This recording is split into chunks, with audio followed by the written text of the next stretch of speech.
Obviously a back and forth game. I thought we changed the tempo of the game with our press again today.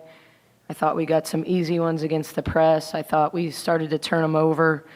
I thought we won almost every statistical category. It's hard to win rebounding when you shoot 30% and take 78 shots. So obviously their numbers were better on the boards, but 15 offensive rebounds. We turned them over 22 times.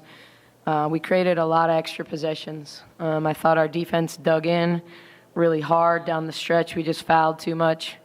Hard to win games going 3 for 24 in a quarter, especially when it's the fourth. So that was our Achilles heel. We were 0 for 11 from 2. So it wasn't, we obviously got a bunch of threes in that stretch, but it was the 0 for 11 from 2 that probably hurt us. Had a breakaway layup we missed and just couldn't create separation, and then we fouled when we got frustrated. All right, thank you. Questions for the student athletes? Please raise your hand and we'll bring a microphone. Oh, Zach, right here in the front. For both the players, what clicked defensively there in the second half, and then how disappointing was it to kind of go cold offensively down the stretch? Dreana first. I think we just kind of brought a lot of energy in the second half. Defensively, we got into our press, and I think we did an amazing job in our press, honestly. Offensively, it's kind of disappointing for sure, but we got to continue to shoot, and we got to continue to rebound. We got to get some O-boards when we're missing shots like that. But overall, I think we did a really good job in our defense. Bella? I'd have to agree with Dre. Like Coach Nicky said, it's really hard whenever we're shooting 30% from the floor. No matter how hard you go in an O rebound, sometimes you're just not going to come up with them. And then whenever we're not making shots, it's really difficult. But I will say I was very proud of our team, the spark that we created from our press, and just our defense. We got after it, and we really did play hard. Definitely, like Dre said, disappointing, but very proud of our effort today. Other questions for the student athletes? Okay. Go back to the front right. Dre, what were the challenges of defending Audie Crooks? I mean, you had some success there, but what were the challenges going up against her? I think size is an obvious challenge. She's an amazing player, though, once she gets on the block. So I think the biggest thing is just being undersized and trying to push her out the block and push her in a different area where she's not as good or her field goal is not as good. And then I think overall just our team defense on her was hard for sure, but especially when you got shooters all around you. So it's kind of hard to have a big post player like that and then have shooters around as well. Other questions with the student athletes? All right. Bella, the defense in the second half was great for y'all. Is that sustainable? Is that something that, despite the result, can carry over into the NCAA tournament? Absolutely. That has been a biggest part of our identity. We always talk about playing Baylor basketball and getting down, defending, denying one pass away, being in the gaps, being in help side when we need it, being there for rotations to take charges. That's Baylor defense. That's part of Baylor basketball, so you can absolutely expect to see that. Okay, we'll let the student athletes get back, and we'll have questions for Coach Collin. Thank you. Front left. Coach, you mentioned the 0 for 11 from 2. Were you happy with the looks that they were getting at that point in time? Some of them. I thought that,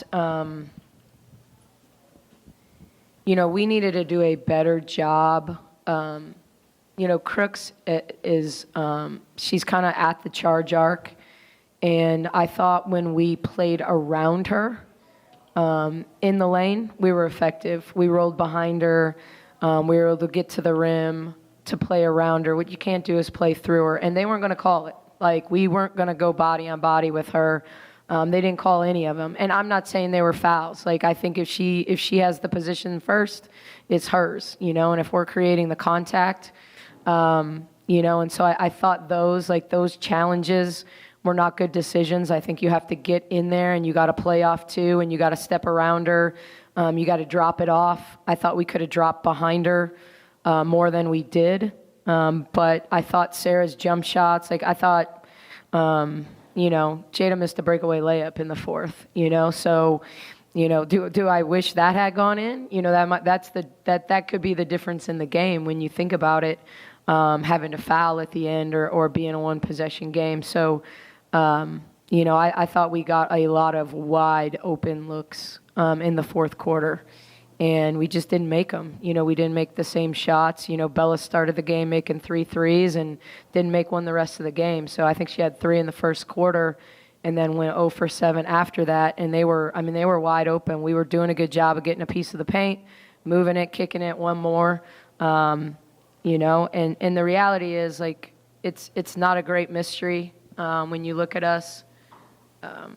When we get outscored in the paint and we get out-rebounded, we lose. And both those things happen, and that's credit to Iowa State. Obviously, there was way more defensive rebounds. They shot it better than us, turned it over, but shot it well when they got shots on goal. So there's obviously fewer defensive rebounds. So a lot of times you have to take those two things. You have to take turnovers and you have to take rebounds in terms of extra possessions. How many extra possessions did we create? And we created more extra possessions between 15 offensive rebounds and winning the turnover battle by 14. But it's what do you do with those? What do you do with those? And so I thought not being able to score in the paint and do a good enough job playing around her. I thought we started the third quarter. We missed 4 straight layups to start. And 3 of the 4 were really not guarded, and we missed them. And so I think we need to finish better in the lane for us to be successful for sure. Other questions for Coach? Zach? Coach, kind of like I asked Bella there, do you think that defense, is that something, like after Texas Tech yesterday and obviously the second half today, is that something that you feel is trending in the right direction? Here's the way I look at it. Do you want to advance or do you want to go home? It's as simple as that. If it's the thing that is going to be a catalyst for us to survive and advance, that's what you do. You can be tired in May.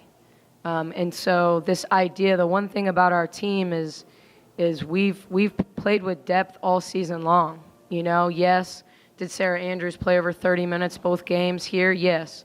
But we knew we had a day off tomorrow if, should we advance. So I think you're in the same position when you're in the NCAA tournament. You're never playing more than 2 games in 3 days.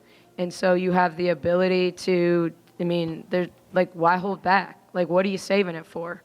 So to me, it's, and you got to understand, like, every team's different. Not every team is pressable. So what we would do to Iowa State or Texas Tech, our advantages are different. We don't know who our opponent is going to be. We probably wouldn't have pressed Miami. We would have wanted to shorten the court, not spread it out.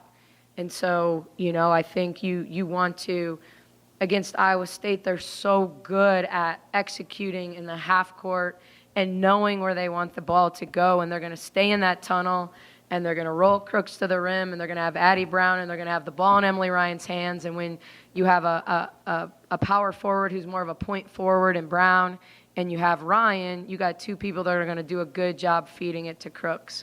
And then you can just put 2 people out there that can make a shot if you leave them. I thought our problem in the first half was we did a terrible job on Crooks, and we did a terrible job covering the arc, to be quite frank. Like, we didn't take enough away from her in the paint. In terms of going and digging her out, but we also didn't recover on shooters, and so they got open threes in the first half.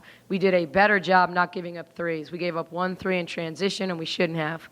So it was making them go 2 by 2 by 2, and I thought it was super effective. You take away the fouls late, I thought our defense was really, really effective.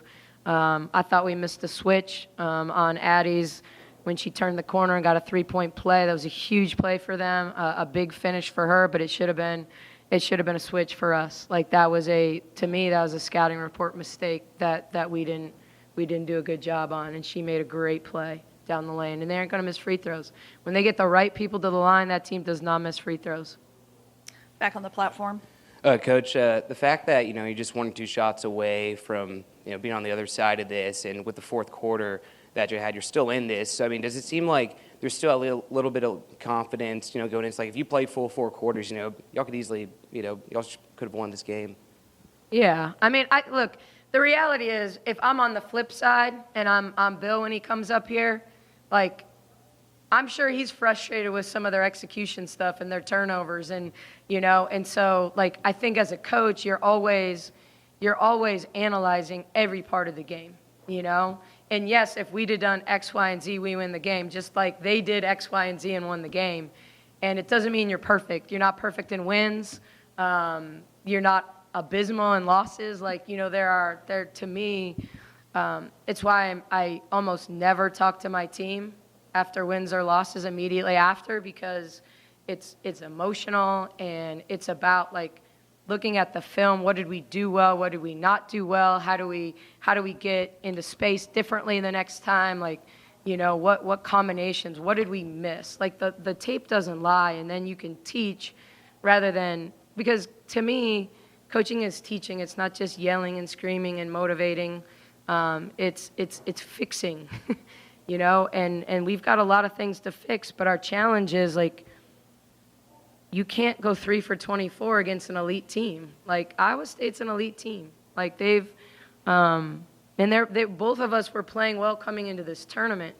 And so, like they know their identity. They know they're going to play through crooks, and they're really good at it, And so, to me, am I confident in my team? Absolutely. Like, if you'd have told me Sarah Andrews would get as many open looks down the stretch as she got and she would miss them all, other than, the deep heave, which I'm sure, on the other sideline, Bill's going, really? Like, we played great defense for 29 seconds and they hit a 30-footer? But sometimes you got to be lucky. And, maybe that made up for all those wide open jump shots she had in the lane that she just didn't finish that she usually does. And so, yeah, I'm really confident with my team. I told them, though, like, we now have a week before the NCAA is announced where we don't know our opponent. And if they're not motivated to get in the gym, they never will be in their life, Nobody shot it well, So if you aren't motivated to get in the gym over the next week when we don't know an opponent and we're not worried about who we're scouting or resting or any of that, you got to get in the gym. When you get that many open looks and we can't knock them down, like, you better want to get in the gym or you shouldn't put on a Baylor uniform.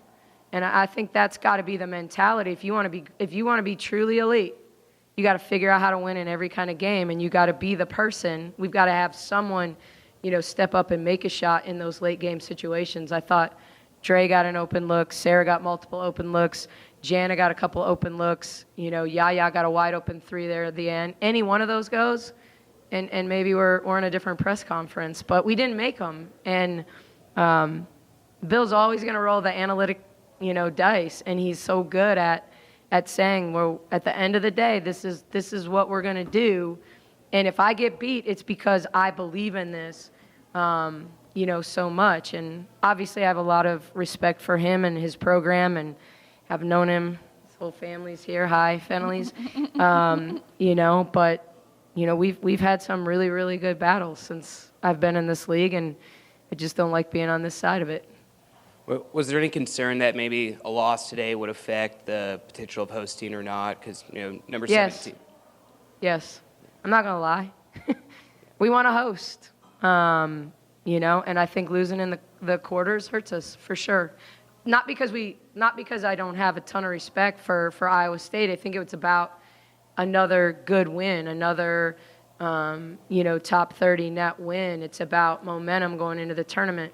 I don't know if we were going to host if we didn't win a championship here, but I think anytime you lose this time of year, you're worried about that for sure.